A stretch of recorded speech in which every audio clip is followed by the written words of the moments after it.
You mentioned the end of last year, you read published this very interesting paper with Robin on this thing you termed pivotal mental states. It's a really interesting kind of construct. It helps to kind of make sense of a few different things that are at play here. Maybe we could just dive straight in with a bit of a definition of what pivotal mental states are. Sure. So I think it's important to realize this is a broad construct and somewhat vague definition on purpose, just so it can encapsulate all the things we're trying to talk about. So we define a pivotal mental state as a state of increased neuroplasticity, increased associative learning, which includes unlearning in our perspective, and then an enhanced capacity to mediate psychological transformation. So with the neuroplasticity and the increased associative learning, you have an opportunity to form new beliefs or revise old beliefs, but you're not necessarily going to see that happen. You could just have an odd kind of psychedelic-like experience, and not your behavioral profile might not change from that. We allow that to be a potential outcome of a pivotal mental state. Other potential outcomes might be a spiritual experience that leads to enduring psychological well-being and a changed behavioral profile towards spiritual pursuits, or a psychotic experience that could lead to psychotic disorder and kind of behavioral correlates of that. So. Right. Yeah, I mean, I guess that's the trade-off here, right? You said it's a kind of vague concept, but I mean, I think that's what's quite kind of cool is, yeah, that you can have this idea of a pivotal mental state, and from that you can get insight into the commonalities between psychosis, psychedelic experience, religious experience, and I think that it's kind of interesting.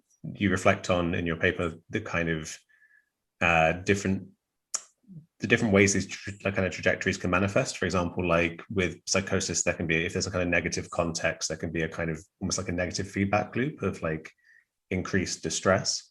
And I guess context is a really important thing here, right? That kind of in part determines which of these is going to happen.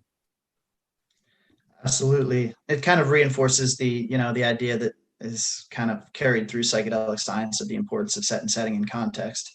And certainly if you're entering into a psychedelic state or an endogenous psychedelic state, a pivotal mental state, if you're around people you perceive to be threatening, and you're unsure of yourself and you're feeling anxious, the likelihood of a negative experience, and it doesn't have to mean that that's going to turn into a psychotic disorder. It could just be a transient negative experience.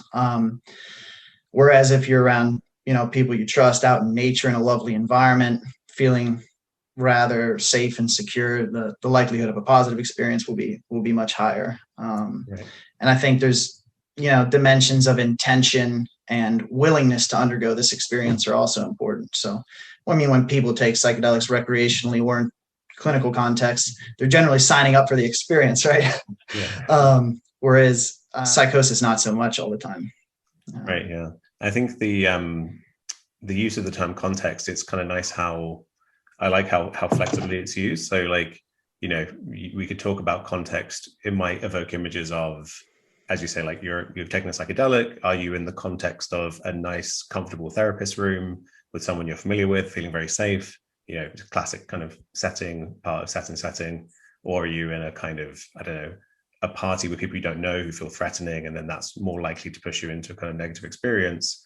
But you also seem to kind of use context in this, I think, a really helpfully broad way where, the model is not just psychological. It goes to kind of like whole brain dynamics down to molecular level of different, things like serotonin or psychedelics. So it has this lovely multi-level aspect.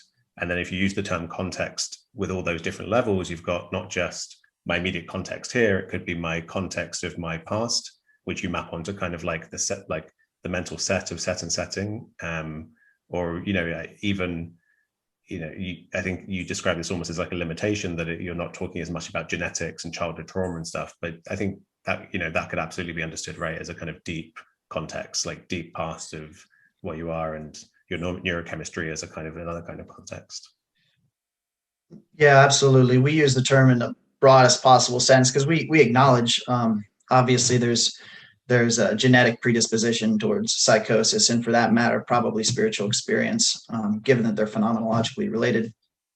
And that's important to include in context because, the genetics alone might not influence, they might influence a person's mind state, but it's the genetics plus, the environment that's really when you're looking at behavior, that's what you're seeing is those interactions. It's quite difficult to tease that apart, actually.